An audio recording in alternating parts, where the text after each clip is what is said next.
یزید اپنی بہن سے شادی کیوں کرنا چاہتا تھا؟ یزید نے اپنی بہن جس کا نام امالہ تھا اس سے شادی کرنے کے لیے اسلام کے اصولوں میں تبدیل کرنے کی کوشش کی،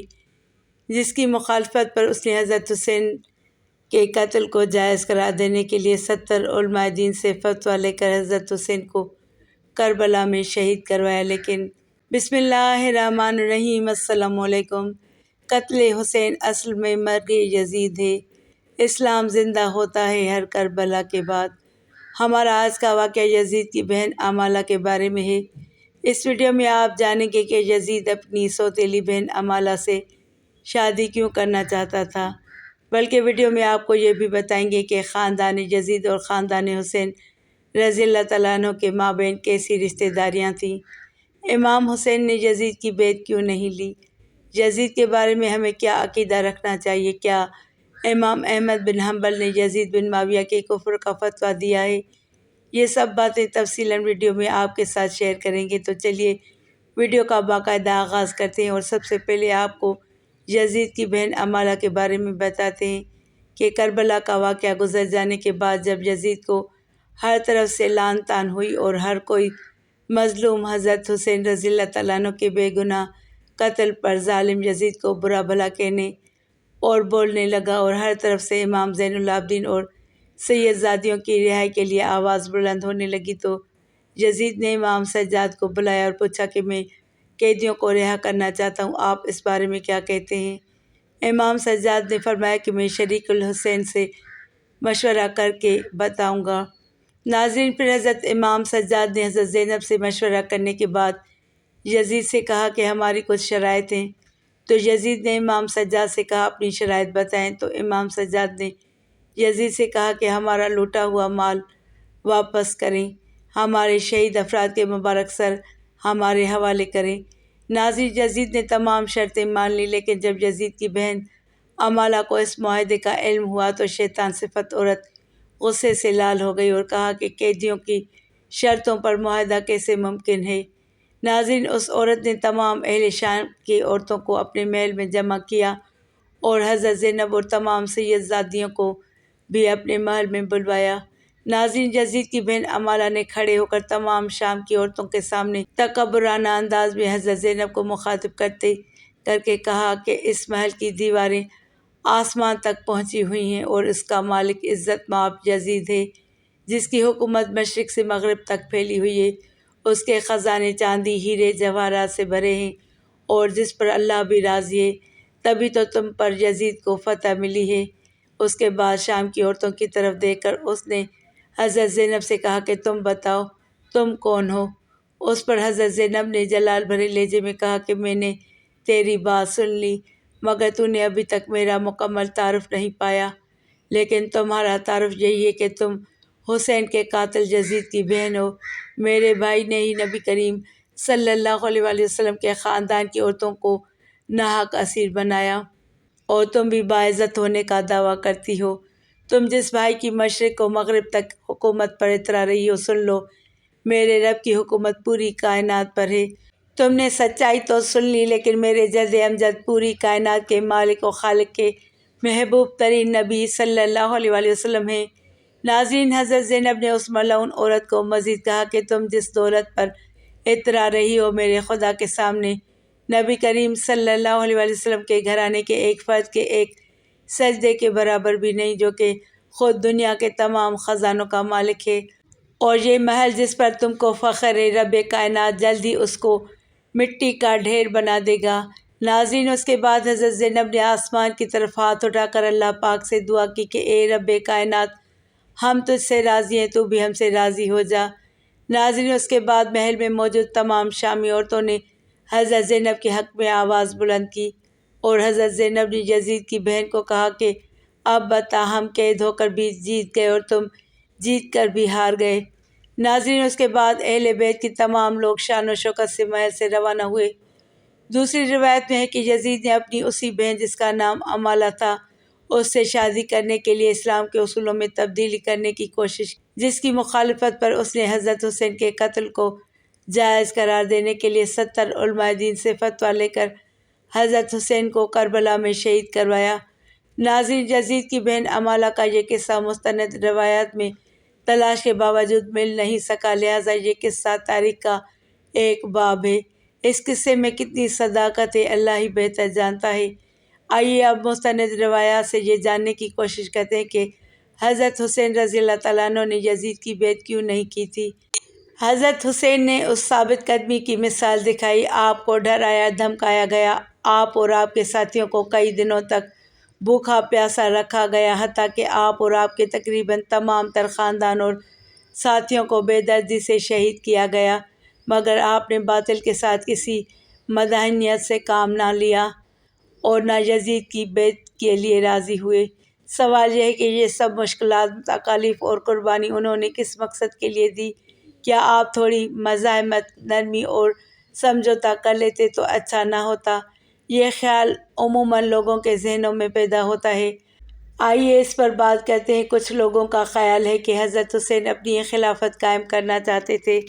اس لیے یزیدی فوج سے جا ٹکرائے۔ یہ درست ہے کہ انہیں کوفہ اور دیگر علاقوں سے بلاوے آئے تھے کہ آپ آئیں تاکہ آپ کو خلیفہ منتخب کیا جا سکے۔ انہیں وسیع عوامی حمایت کا وعدہ کیا گیا۔ بزرگوں نے آپ کو سمجھایا بھی کہ یہ دھوکہ لگتا ہے، مگر آپ نے جانے کا قصد کر لیا تو خاندان کے اکثر مرد و خواتین بچوں سمیت آپ کے ساتھ عازم سفر ہو گئے۔ تاہم حکومت سے لڑنا آپ کے پیش نظر ہوتا تو آپ مناسب جنگی تیاری کر کے جاتے اور عورتوں اور بچوں کو ساتھ ہی نہ لے جاتے۔ وہاں پہنچنے پر جب حضرت حسین کو پتہ چلا کہ حکومت کے ظلم و ستم کے خوف یا لالچ دیے جانے کے باعث لوگ آپ کا ساتھ دینے سے پہلو تہی کر رہے ہیں تو آپ نے واپسی کا ارادہ کیا، تاہم آپ کو واپس آنے کی اجازت کو اس بات سے مشروط کیا گیا کہ آپ یزید کی بیعت کر لیں۔ آپ مگر ایسا کرنے سے متعمل تھے۔ آپ نے مذاکرات کاروں کو یقین دلانے کی کوشش کی کہ میرا حکومت سے لڑنے یا حکومت حاصل کرنے یا آئندہ بغاوت کرنے کا کوئی ارادہ نہیں، مگر وہ نہ مانے۔ کہا جاتا ہے کہ یزید کا خود حضرت حسین رضی اللہ تعالیٰ عنہ اور ان کے ساتھیوں کو قتل کرنے کا ارادہ نہیں تھا، مگر ان کے سپہ سالار خود کو شاہ سے زیادہ شاہ کے وفادار ثابت کرنے کی کوشش کر رہے تھے، اس لیے انہوں نے صلح کی کوشش ناکام بنائی اور بالآخر امام حسین رضی اللہ تعالیٰ عنہ کا سر تن سے جدا اور ان کے ساتھیوں کو خون میں نہلا دیا۔ جب یزید کو امام کا سر پیش کیا گیا تو کہا جاتا ہے انہوں نے آپ کے قتل پر دکھ کا اظہار کیا، لیکن دوسری طرف یہ بھی حقیقت ہے کہ یزید نے امام اور ان کے ساتھیوں کے قتل عام میں ملوث اپنے کسی عامل کے خلاف کوئی کارروائی کی ہی نہیں اور نہ ہی انہیں کوئی سزا دی، بلکہ وہ اسی طرح اپنے عہدوں پر باقی اور ان کے معتمد رہے جس طرح قتل امام حسین سے پہلے تھے۔ دراصل اس وقت جو حکومت قائم تھی وہ لوگوں کی آزاد مرضی سے منتخب نہیں ہوئی تھی، بلکہ ایک موروثی بادشاہت تھی جو لوگوں کو اپنی بیعت پر مجبور کر رہی تھی۔ اسی طرح بالجبر حکومت قائم کرنے اور لوگوں کو بیعت و اطاعت پر مجبور کرنے کی اسلام اجازت نہیں دیتا۔ یہ امامت برحق نہیں تھی، لہٰذا حضرت حسین نے سوچا کہ اگر وہ حق پر استقامت اور ثابت قدمی دکھانے کی بجائے یزید کی بیعت کر لیتے اور مصلحت گوشی پر مداحنت سے کام لے لیتے تو اس بات کا خدشہ تھا کہ رسول کریم صلی اللہ علیہ وآلہ وسلم کا مقدس نواسہ ہونے کی بنا پر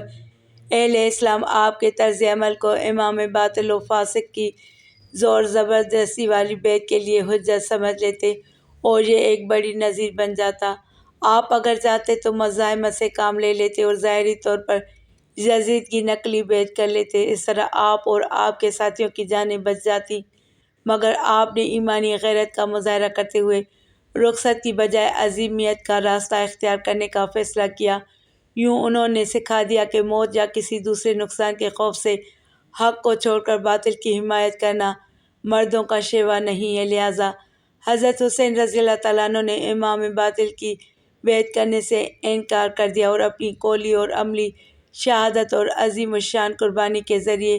قیامت تک کے لوگوں پر راہ عظیم کر دی۔ آپ نے سکھا دیا کہ اگر آئندہ حق و باطل کے درمیان اس طرح کا معرکہ برپا ہو، حق و باطل میں ترجیح و انتخاب کا موقع آئے یا کوئی فاسق اور ظالم لوگوں پر بالجبر اپنی حکومت مسلط کرنے کی کوشش کرے تو آزادی قانون کی بالادستی، جمہوریت اور انسانی وقار کے علمبردار کسی مداحنت سے کام نہ لیں، جرأت دکھاتے ہوئے حق کے ساتھ سینہ تان کر کھڑے ہوں اور باطل کے ساتھ کسی بھی طرح کی حمایت اور تعاون سے سرعی انکار کر دیں۔ حقیقت یہ ہے کہ حضرت امام حریت، جوابدہ حکومت، انسان دوستی اور حق و صداقت کے لیے کوشاں لوگوں کے لیے مشعل راہ ہے۔ ویڈیو کے آخر میں ناظرین یہ بھی جان لیجیے کہ خاندان یزید و خاندان حسین کے مابین کیسی رشتہ داریاں تھیں۔ تو ناظرین، اسلامی تاریخ کی سرسری سطح مطالعہ سے بعض لوگوں نے یہ نظریہ قائم کر لیا ہے کہ گویا بنو امیہ یعنی خاندان یزید اور بنو ہاشم یعنی خاندان حسین کے مابین کوئی سخت دشمنی تھی، لیکن جب ہم انصاف کے مستند کتاب کا مطالعہ کرتے ہیں تو ہمیں معاملہ اس کے بالکل برعکس نظر آتا ہے۔ ہم دیکھتے ہیں کہ اہل بیت کی خواتین کثرت سے بنو امیہ میں بیاہی گئیں اور بنو امیہ بنو ہاشم میں واقعہ کربلا کے بعد بھی مشاورت کے تعلقات چلتے رہے، اور ظاہر سی بات ہے کہ ایک انسان اپنی بیٹی اور بہن اسی خاندان میں بیاہتا ہے جس کے لوگوں کے بارے میں اس کو قطعی اطمینان ہو کہ وہ ذی شرف و اعلیٰ مرتبہ ہیں اور ہماری خواتین کا خیال رکھیں گے۔ اس سلسلے میں کچھ رشتہ داریاں بھی ملاحظہ کر سکتے ہیں۔ نمبر 1، سیدنا علی رضی اللہ تعالیٰ عنہ کی صاحبزادی رملہ مروان رضی اللہ تعالیٰ عنہ بن الحکم کے فرزند معاویہ بن مروان کو بیاہی گئی تھی، جو کہ خلیفہ عبد الملک بن مروان رحمۃ اللہ تعالیٰ علیہ کے حقیقی بھائی تھے۔ نمبر 2، سیدنا علی رضی اللہ تعالیٰ عنہ کی دوسری صاحبزادی مروان بن حکم کے بیٹے عبد الملک بن مروان جو کہ خلیفہ تھے اپنے زمانے میں، ان کو بیاہی تھی۔ نمبر 3، سیدنا علی رضی اللہ تعالیٰ عنہ کی تیسری صاحبزادی خدیجہ رضی اللہ تعالیٰ عنہ امیر عامر بن کنیز اموی کے فرزند عبد الرحمن کو بیاہی گئی تھی۔ اسی طرح سیدنا علی رضی اللہ تعالیٰ عنہ کی بڑے بیٹے حسن رضی اللہ تعالیٰ عنہ کی ایک نہیں بلکہ 7 پوتیاں اس خاندان میں بیاہی گئی تھیں۔ نمبر 1، سیدہ نفیسہ بنت زید بن حسن کی شادی خلیفہ ولید بن عبد الملک بن مروان سے ہوئی۔ نمبر 2، ان نفیسہ کے چچا زاد بہن زینب بنت حسن اسنا بن حسن کی شادی بھی خلیفہ ولید بن عبد الملک بن مروان سے ہوئی تھی۔ نمبر 3، سیدنا حسن بن علی کی تیسری پوتی قاسم بنت حسن مثنہ بن حسن کی شادی عثمان کے پوتے مروان بن آہان بن عثمان سے ہوئی۔ مروان بن عثمان کے انتقال کے بعد یہ القاسم علی بن حسین زین العابدین کے عقد میں آئیں۔ نمبر 4، سیدنا حسن بن علی رضی اللہ تعالیٰ عنہ کی چوتھی پوتی مروان رحمۃ اللہ تعالیٰ علیہ کے ایک فرزند معاویہ بن مروان بن الحکم دیا، جن کے وطن سے حسن رضی اللہ تعالیٰ عنہ کی عمری نوزائیدہ ولید بن معاویہ متولد ہوئے۔ نمبر 5، سیدنا حسن بن علی رضی اللہ تعالیٰ عنہ کی پانچویں پوتی حمادہ بنت حسن مثنہ مروان کے ایک بھتیجے کے فرزند اسماعیل بن عبد الملک بن حارث بن الحکم کو بیاہی گئی تھی۔ یہاں یہ بھی جان لیجیے کہ کیا امام احمد بن حنبل نے یزید بن معاویہ کے کفر کا فتویٰ دیا ہے؟ اس حوالے سے امام احمد بن حنبل رحمۃ اللہ تعالیٰ علیہ کے بیٹے نے ان سے یزید کے بارے میں سوال کیا تو آپ رحمۃ اللہ تعالیٰ علیہ نے جواب دیتے ہوئے ارشاد فرمایا، میرے بیٹے،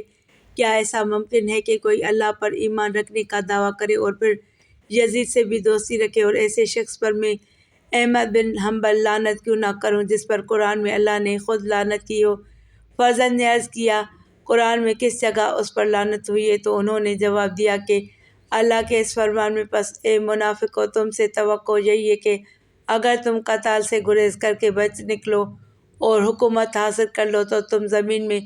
فساد ہی برپا کرو گے اور اپنے ان قرابتی رشتوں کو توڑ ڈالو گے جن کے بارے میں اللہ اور اس کے رسول صلی اللہ علیہ وآلہ وسلم نے مواصلت اور مودت کا حکم دیا ہے۔ یہی وہ لوگ ہیں جن پر اللہ نے لعنت کی ہے اور ان کے کانوں کو بہرا کر دیا ہے اور ان کی آنکھوں کو اندھا کر دیا ہے کہ قتل امام حسین سے بڑھ کر بھی کوئی فساد ہو سکتا تھا۔ یزید کے بارے میں ہمیں کیا عقیدہ رکھنا چاہیے؟ تو اس سوال کا جواب یہی ہے کہ یزید کے بارے میں خاموشی بہتر ہے۔ یہی اکثر اکابر علماء کا موقف ہے، تاہم اس میں کوئی شک نہیں کہ حضرت حسین رضی اللہ تعالیٰ عنہ اور یزید کے درمیان جو جنگ ہوئی اس میں حضرت حسین رضی اللہ تعالیٰ عنہ حق پر تھے اور یزید کا موقف باطل غلط تھا۔ ہماری اللہ پاک سے دعا ہے کہ اللہ پاک ہمیں اہل حق کا ساتھ دینے والا بنائے اور ہمیں دین اسلام کی کامل سمجھ عطا فرمائے، آمین یا رب العالمین۔ ناظرین، کمنٹ باکس میں اللہ تعالیٰ کے 99 ناموں میں سے ایک نام ضرور ٹائپ کریں۔